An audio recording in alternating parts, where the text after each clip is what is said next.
Hello class and welcome to our last video on capital budgeting decisions. Just a quick recap so far.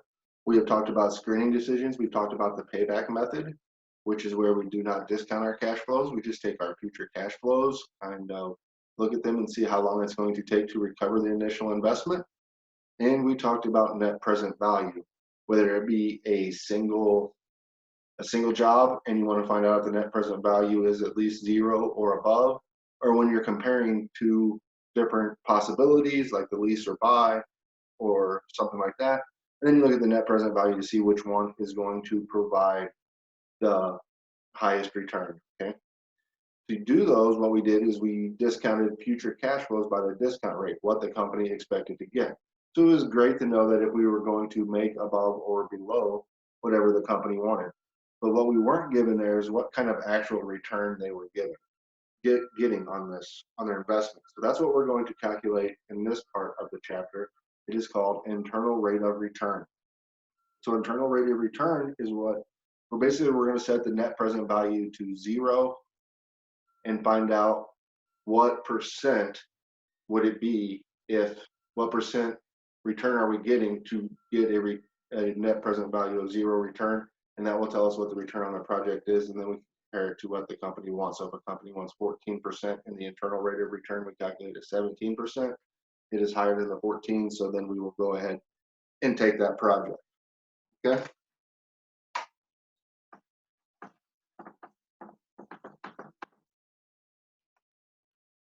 To calculate the internal rate of return, the one important thing we need to know, especially for this class, all the cash flows, it has to be in an annuity. So all the cash flows have to be the same amount. Okay, that is the only way you're going to be able to easily calculate the internal rate of return. If there's cash flow differences, it is possible to calculate the internal rate of return, but it is a longer, more drawn out process, which you'll get into if you continue on with your schooling in higher advanced financial analysis classes. But what we are going to do to find internal rate of return, IRR, our formula for this is the initial investment divided by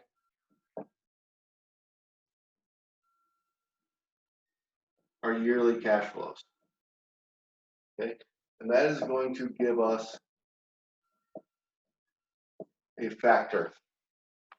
A factor, remember, comes from these sheets.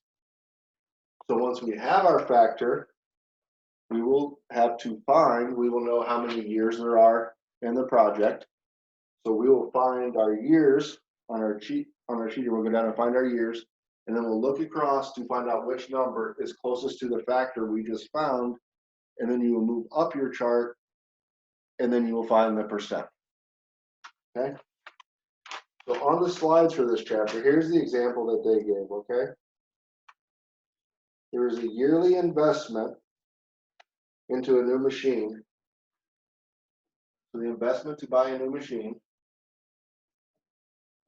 it was equal to $104,320.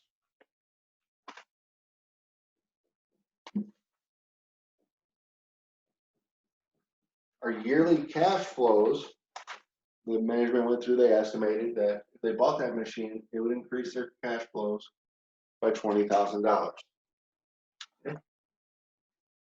Take those, divide those two, you get a factor of 5.216.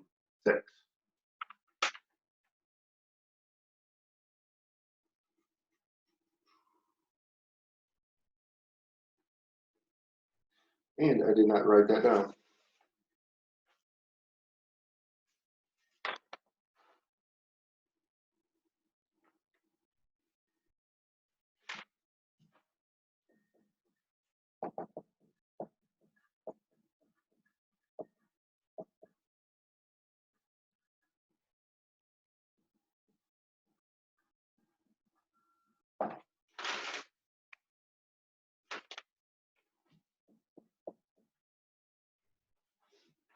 So this was a 10-year project that was given in the information on the slides too. and the company requires a 14% rate of return. So we have yearly cash flows of the same amount, so we have an annuity. So when we find our factor, we make sure that when we're looking at the charts, you're using the present value of an annuity table. We know it is 10 years. So I go down my column here on the inside to 10 years, which is on the left-hand side there. We'll go down to 10. Then I follow it across and I go all the way to 14%, where I get 5.21 cents, the exact factor. So they are getting 14% is their internal rate of return. The company requires 14%, so they're hitting their target right on the money. They should take this project. If it was lower than 14%, reject it. If it's 14% or higher, it is a good project. Okay. So that is how internal rate of return works in the simplest format. When we go through I'm going to go through a couple more problems. Sometimes the most difficult thing in all of these is finding the yearly cash flows, because it's going to be worded differently sometimes, and you're going to have to do some critical thinking and pull out what are the cash flows. I'm going to work through a couple of homework problems with you here. So when you go to do them yourself, you'll have an advantage for watching the videos.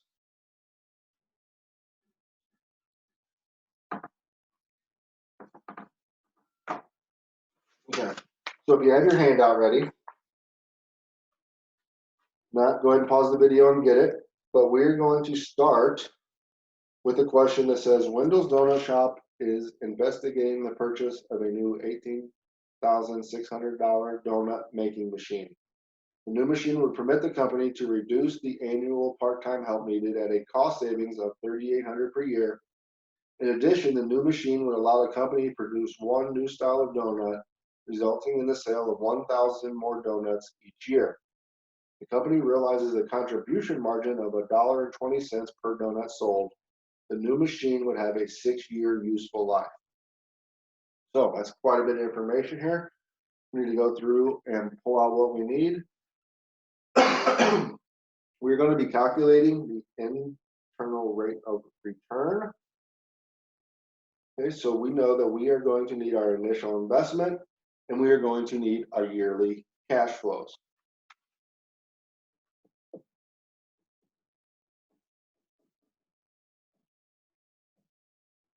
Well, here our initial investment is $18,600.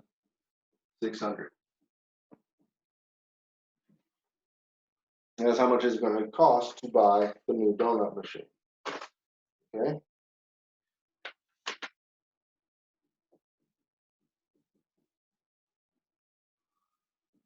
But our annual inflows is the question number one. What is the amount of annual inflows?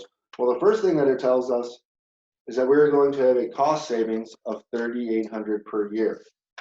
Okay. So a cost savings counts as a cash inflow because it is cash that we are not going to pay out. So therefore, we have to save it. So we are going to count that as an inflow if we make this investment. Okay. It also tells us that, I got my pages out of order here.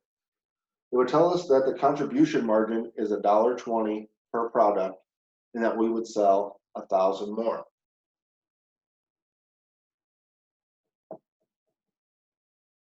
So we sell 1,000 more at $1.20 contribution margin. It is going to increase our cash flows by $1,200. Okay. So for a total, we are going to get a $5,000 increase in our annual cash flows. When you take $18,600, our initial investment, divided by that 5,000, you get a factor of 3.720.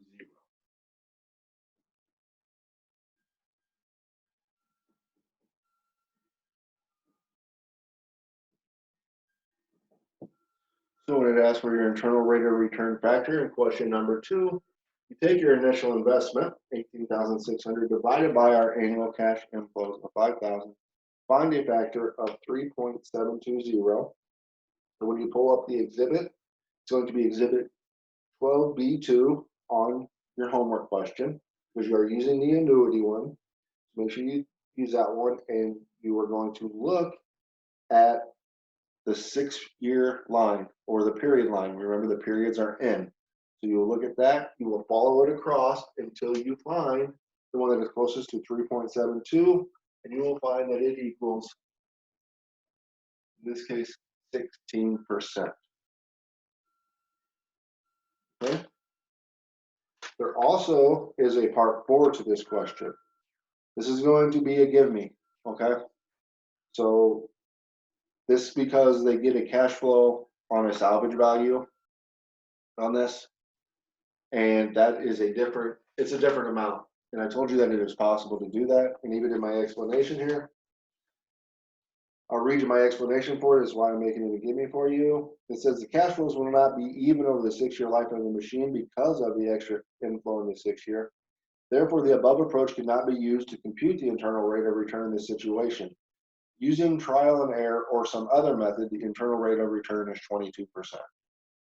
Okay? You guys decide to move forward in accounting or finance or anything like that, I showed you this once before, I highly suggest you get one of these calculators. You see the buttons in white across there. It has the N, the IY, PV, payment, FV. Those are all our time value of money buttons that we have been working with. So you do never have to use any of these charts. But if you notice right above it, it has a CF, an NPV, and an IRR. Those are cash flows, net present value, and internal rate of return. Instead of trial and error in a bunch of algebra, if you have a bunch of different cash flows, you can punch your cash flows in under the CFF button, compute the IRR, and it shoots it out to you. The computer does all of the trial and error for you. Okay? These are a lifesaver if you're going to be an accounting or finance major and want to do something like that in the future, okay? Because you're going to see this stuff many, many, many times again. So if I was going to have you and I was going to teach you for the rest of your college career, I would almost make it mandatory that you got one of these, okay? And most schools that you're gonna go to are gonna let you use them. So again, take a good look and go get yourself one if you want to be in finance. Okay, so let's work through one other problem on here. It is the one right below it on your handout that says Casey Nelson is a division manager for Pigeon Company.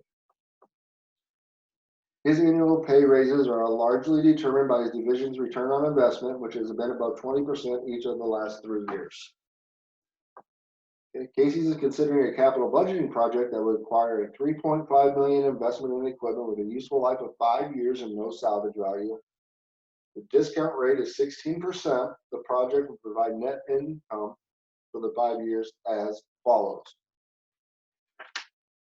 So I am going to write the company's information up here on the board, but we're going to have to find the net present value, the internal rate of return, and something we haven't talked about yet is the simple rate of return. And I'll explain when we get to it because it is simple. That is why it's called the simple rate of return. So we have sales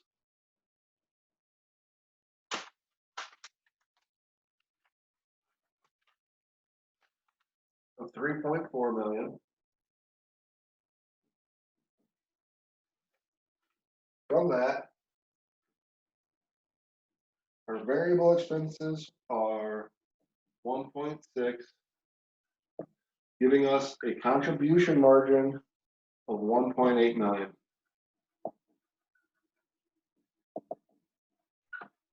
From that, we're going to take out fixed expenses. So it says advertising, selling, and some administrative fixed out of pocket. That's 700,000. What's important to note with that is those are going to be considered cash expenses. Okay, so when we're looking at annual cash flows, we need to take that into consideration. While right below it, depreciation, if you remember, that money's already been spent on the equipment. That is not a cash expense. It's a fixed expense, but it is not a cash expense. So it's also 700,000, which gives us a net income of 400,000. When we go to calculate the net present value and the internal rate of return, what we're going to be most concerned about is our cash flows. So We consider all our sales are in cash, all our variable expenses are in cash. I mean, they might be receivables, but we're converting them to cash real quick and everything. So for our purposes, everything's cash. So I said, we're going to assume that these first 700,000 expenses are also cash, okay? But the depreciation expense are not. So our cash flows are actually 1,100,000 yearly. Okay, so that's the first thing we need to calculate is our annual cash flows. Part one is to calculate the net present value.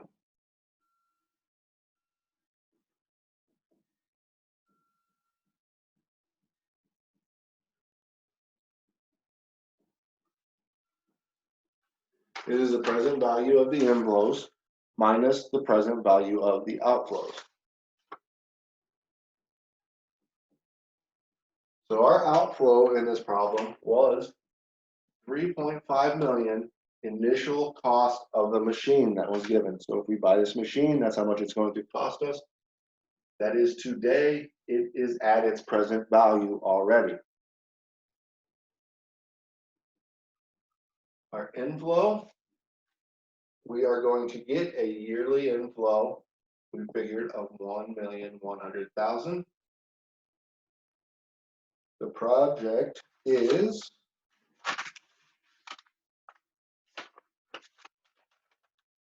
order again. The project is for how many years?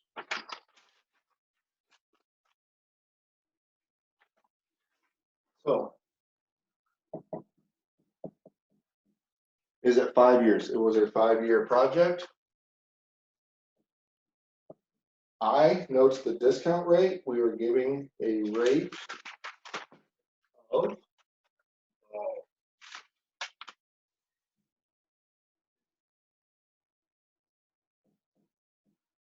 company requires a 16% rate of return.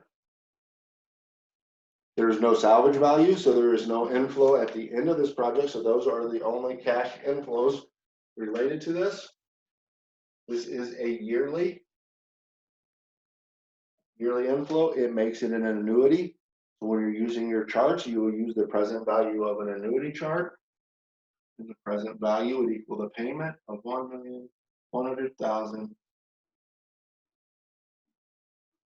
times the factor, which you would find by going on the annuity chart with the N being 5, the I being 16. You find that factor,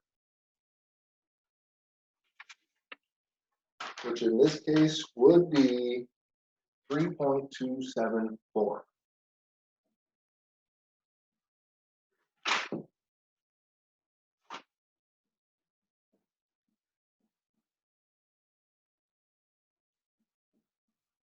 So you find the present value of the inflows to be 3,601,400.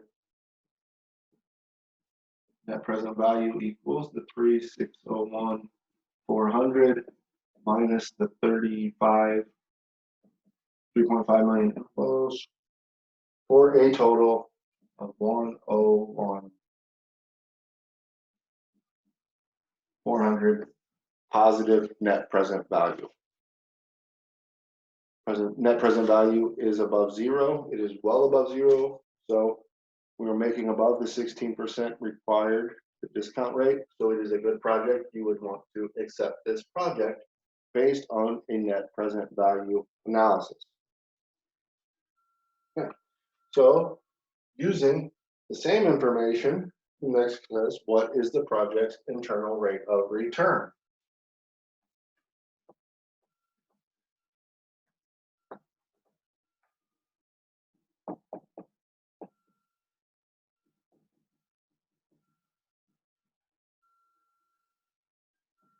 Remember our initial investment here of the 3.5 divided by our annual cash flows of 1.1 million. That is going to give us our factor number. You divide those out. Factor equals 3.182.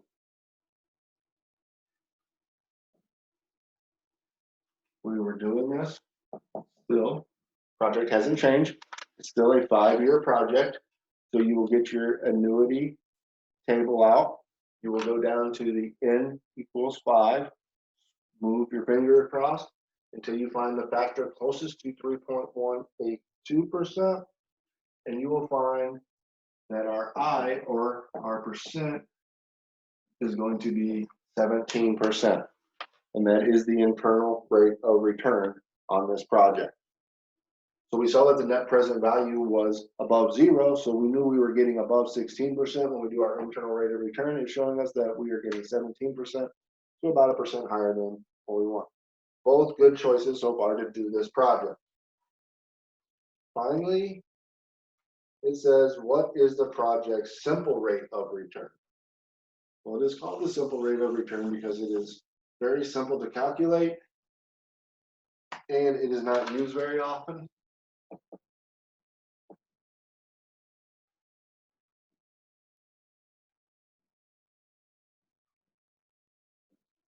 Because we are not going to worry about cash flows. As I said in all our decisions before, we've been worried about cash flows and discounting them back to their present value. Here we're just going to take our net income. Net income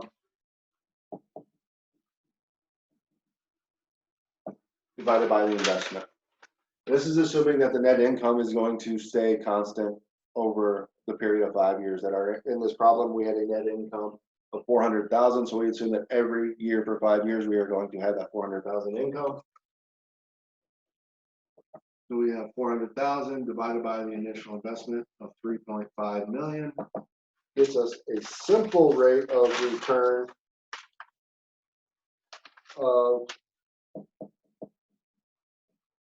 11.4%, which is below the percent they are wanting. Okay. Your historical return on investment is what you're going to compare that to when you're doing this, because return on investment is based off of net income. So their historical return on investment is 20%. This is 11.4. But according to their cash flow measures, stuff like that, it'll be a good cash flow project. It just does not look as good for net income. So it's kind of a deceiving measure sometimes, but it can be valuable. All right, ladies and gentlemen, those are the 3 lecture videos for chapter 12 on capital budgeting. I will include in the email what we are doing about the homework. I'm going to make it due on Wednesday coming up. We also have our first test after that, so I will provide more information on that.